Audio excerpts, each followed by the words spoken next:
Sur ces images amateurs filmées jeudi dernier, près de 80 roquettes sont tombées sur le camp Liberty, situé en Irak. Une attaque meurtrière qui a fait 23 morts et de nombreux blessés.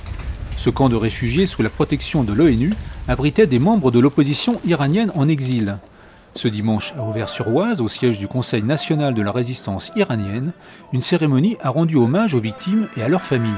23 personnes ont été tuées et l'une d'entre elles était mon oncle.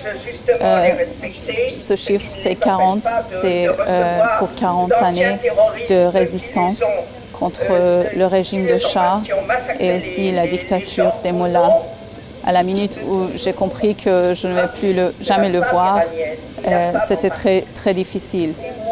Mais de l'autre côté, je sais que depuis plus de 40 ans, il s'était engagé pour la liberté en Iran.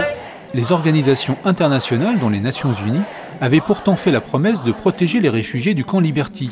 Une promesse qui n'a pas été tenue selon les membres de la résistance iranienne. Ce sont des gens qui ont chacun un passé de résistance très glorieux. Le régime iranien voudrait absolument les anéantir parce qu'ils sont aussi des inspirateurs, des gens qui donnent ce message de résistance à la jeunesse iranienne aujourd'hui, à l'intérieur du pays. Et bien qu'ils ne sont pas armés, qu'ils sont sous la protection de l'ONU, malgré cela, le régime iranien leur veut du mal. Les pays qui se sont engagés, comme les États-Unis et l'ONU, pour la protection des habitants d'Ashraf, n'ont pas fait leur travail et que ces habitants sont aujourd'hui en danger et il faut agir fermement vis-à-vis de ça.